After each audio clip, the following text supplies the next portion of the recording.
So I've been the ambassador of Hungary at UNESCO since 2009, and I was elected president of the General Conference in 2011. I really think that the biggest problem today is the lack of knowledge. So everything starts with education. Right. Because if we know, first of all, who we are, what is our background, we know our language, we know our history and so on. So it's like being in a good family, then you are growing up with love, and then you are not afraid giving love because you were given a lot of love. So if you know through a good education who you are, what is your culture identity, then you are not afraid stepping out of this microcosm and starting to be interested in other cultures, in other people. I think actually culture diplomacy can do the most in areas and in countries where you really see difficulties. Because of course, you know, in a world or in a country or in an area of the world where everything is nice and going well and so on, it is not so complicated to build the bridges for understanding. So in radicalism, in the case of not understanding, in the case of aggressive approaches towards so-called solutions, the best way really, as I said before, to start with education.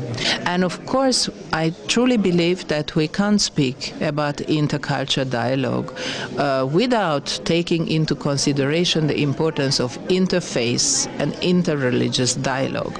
If we look at the world today, we see all this extremism, this political extremism, you know, which would use a faith or a religion. And for that, you cannot take into account what religions really mean in intercultural dialogue. There are many places in the world through which you can understand the culture of the country only if you are aware of the religion as well.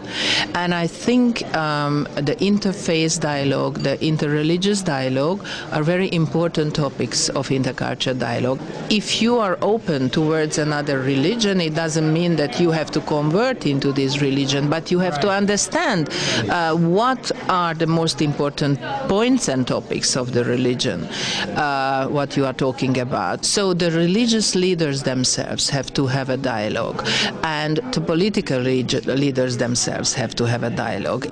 And you have to be, of course, an optimist, but you have to be an activist as well. So yes, we have to have our dreams. I mean, if we don't believe that, there will be a point when all the different religions will be able to live in a harmony and a better understanding. And if we don't believe that all the other cultures and peoples will be able to live in a secure world, then of course we shouldn't work. Thank you very much. And of course, Hungary and Turkey have